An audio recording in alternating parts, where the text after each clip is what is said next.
Hello there guys, welcome back to Younes Talks Football, welcome back to a brand new video. I hope all of you are doing well today as you are getting video number 2 out of 2. If you didn't catch the video from earlier on, it was the video that I promised to you that I will do today. I said yesterday because the Jurgen Klopp news came out yesterday, but like I said, I didn't want it to cloud the Chelsea game and all of that, so I've released that this morning. Go and check it out here if you haven't done so already. My thoughts on Jurgen Klopp leaving Liverpool at the end of the season. It's a massive shock in the football world, and I don't think any of us expected that it would come now. Maybe in the near future, but not now. So you can go and check out that video and hear what I had to say if you haven't done so already. And to catch all the content as it drops, don't forget to hit the subscribe button and the notification bell to be notified once I've uploaded. Much appreciated. Let's get cracking. We're going to talk news. We're going to start Chelsea. We're going to start Osimhen. Well, apparently a decision's been made.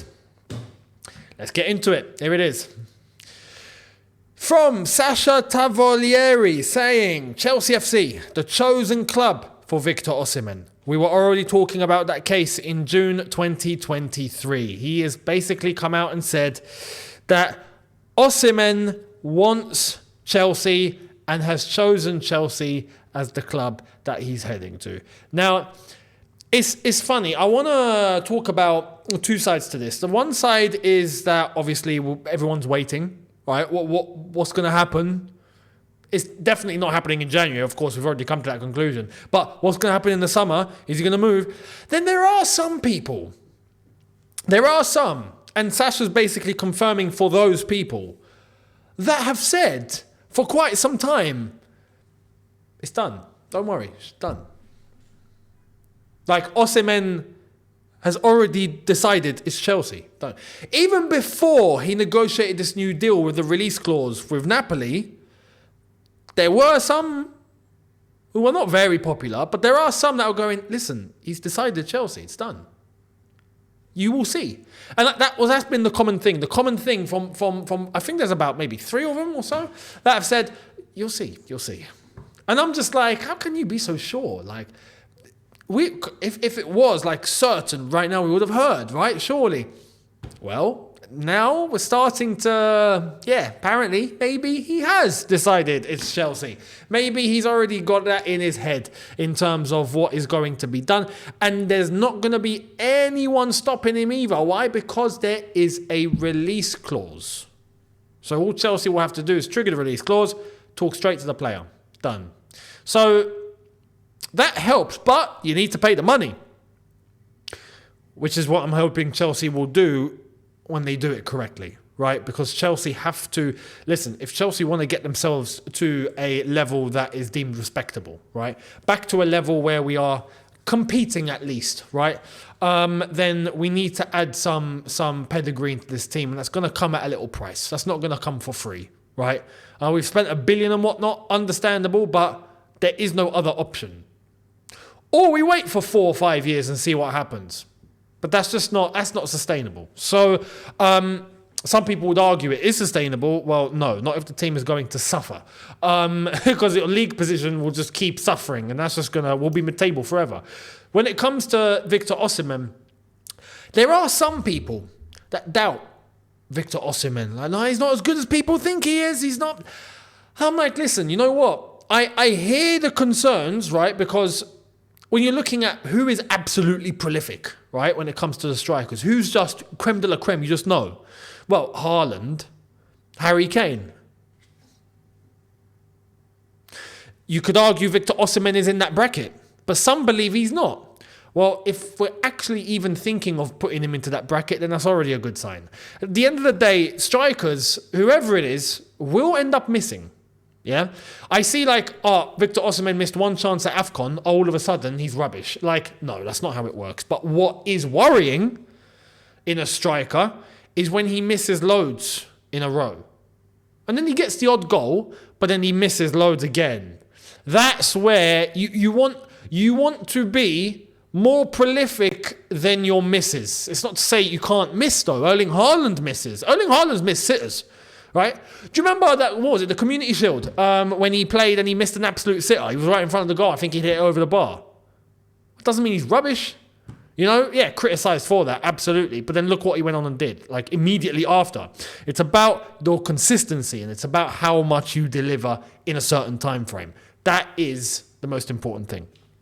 Now, if you're missing sitter after sitter after sitter after sitter, there's something to be worried about here. Even if you do score a little bit, there's something to be concerned about. But with Osimhen, that's not the case. So you have to take a risk at the end of the day. Life is risk, right? You can walk outside and take a risk.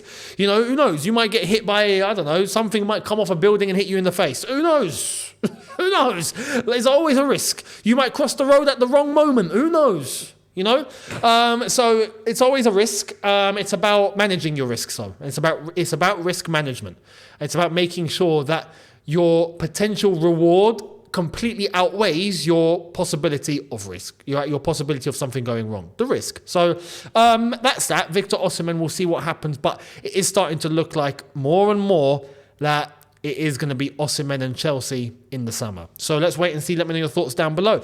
I want to show you this. This is an important piece of info, I think. I mean, there's not really any news in it, but there's information that I want to talk about. Let's get into it. Here's what Simon Phillips had to say. Chelsea's decision makers want a new striker. They want that right now. Don't rule it out. Some decision makers want different to others. So I'd ignore any noise right now. Once Chelsea and the players decide what they want to do and leak it, they will. Don't swallow every report. So, that puts us out of news videos, doesn't it? But if I'm being honest, there's one piece of information in that I think is key. And it's why I don't like having a consortium. And this was the initial fear. If you remember when we were being linked with consortiums and all of that, and we were hearing about a consortium, this was the initial fear. The first instance, the first fear that I had for any consortium is there's too many cooks in the kitchen. And what he said here, Chelsea's decision makers want a new striker. They want that right now. Don't rule it out. Some decision makers want different to others. How many people have we got on the board that have to make a decision?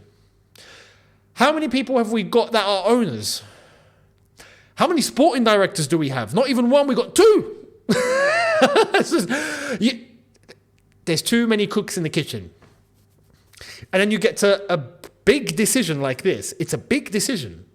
Who are you going to bring in as striker? Who are we going to get in the short term? And you get everyone wanting who they want, and it's a complete mess. Whereas if you have one owner, one director, one manager, streamlined, one decision, run with it. Even if it ends up being wrong, but you take the decision, there's no thinking about it, this is what you want, everyone's aligned, we move, done. But when someone wants this and someone wants that, someone pops in and goes, no, about this one. And then it's just what it was going to turn into a flipping vote, or it's not ideal. And clearly, this is an issue at Chelsea. We've got people that want different things compared to each other. You ain't going to move anywhere with that. Because at the end of the day, if that's the case, you have to compromise. There has to be a compromise. And you're not going to make the best decision based on a compromise. You're going to make the best decision based on what you believe is going to work. But when you have other people that have differing views and you've got to come to a decision together, well, then you've got to come to a compromise. And you've got to swallow things in terms of some beliefs or what you think is correct or what you think is wrong. This was the fear of a consortium. But we're in it. So this is part and parcel of what we've got to be dealing with. And this is part of the reason why I feel like we struggle to make correct decisions. It's too many cooks. And this is also correlating to my prime problem. Because the owners are the owners, right? I want the owners to get everything right.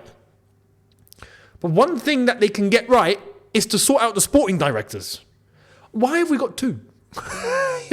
Let's have one. Why two? See, this creates the little problem that I've just mentioned just in between themselves. Why have two? So, yeah. And like I said, at least if they were good enough as well, because their track record is so far, it's not looking good. So let me know your thoughts on that as we move away and we talk about non-Chelsea stuff very, very quickly, starting off with Bayern Munich and Manchester United. You kind of knew this is where it was going to head, but Check this out. Just in. Bayern Munich manager Thomas Tuchel is on Manchester United's list if he leaves Bayern and Erik ten Hag is sacked, and it is understood he is keen on a return to England. That's from Matt Law. Now, I'm not sure what Matt Law is like when it comes to United news. We know what he's like when he comes to Chelsea news, but I have no idea what he's like in terms of his United news. So I don't think he reports on United news very often, but I think he's only talking about this because it's Thomas Tuchel. There was also another report in that Telegraph article suggesting Graham Potter is on Ineos's interest list too. And Graham Potter wants to come back into management where there's a possibility of Champions League football. So, you know, maybe he's pushing above his weight there. But fair play, you got to aim high. If that is his intention, fair enough. But with this, Thomas Tuchel, yeah, I genuinely believe now that Xabi Alonso will more than likely head to Liverpool. I thought Xabi Alonso would head to Bayern Munich. You know what? The managerial merry-go-round could actually end up something like this. This is crazy. This is going to sound pretty bonkers, considering this is a manager I want at Chelsea. But we could have Xabi Alonso leave Bayern Leverkusen to not go to Bayern Munich like everyone and myself originally thought. Instead, now he goes to Liverpool. Thomas Tuchel leaves Bayern Munich. Could end up going to Manchester United. Bayern Munich is now free. There's two options. Could Jurgen Klopp go back to Germany and return to club football over there? I don't feel like that's going to be the case because I think he wants to take a break from club football altogether. This is why the link about him going to Germany, the national team, could be a solution for Jurgen Klopp, which in that case leaves a possible Jose Mourinho to Bayern Munich. He's never been there. He's never managed in Germany. It's a big club. It could be the club that gets everything back on track for Jose. It could. Like I said, personally, I'd love him back at Chelsea. But Bayern Munich comes available. It's a new challenge. In some ways not been. So this managerial merry-go-round is going to be really interesting to see how this is all going to shape up. You know, where's Tuchel going to end up? Where's Alonso going to end up? Where's Klopp going to end up? And how is that going to affect other managers? And that's just going to be as... who done this? Was it Rafa Benitez who done this once?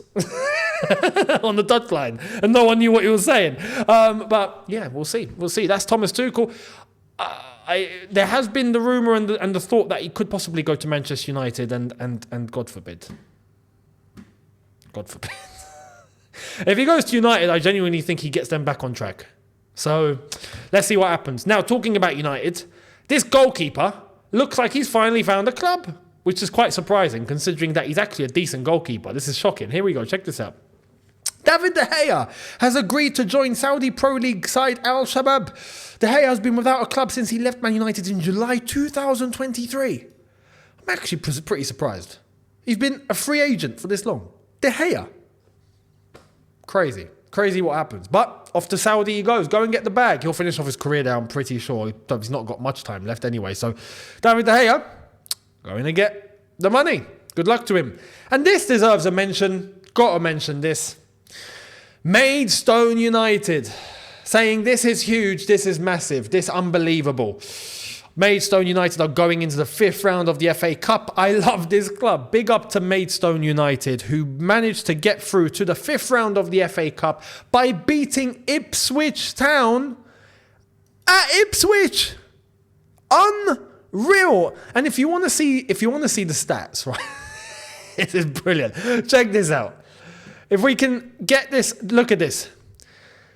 38 shots compared to 2.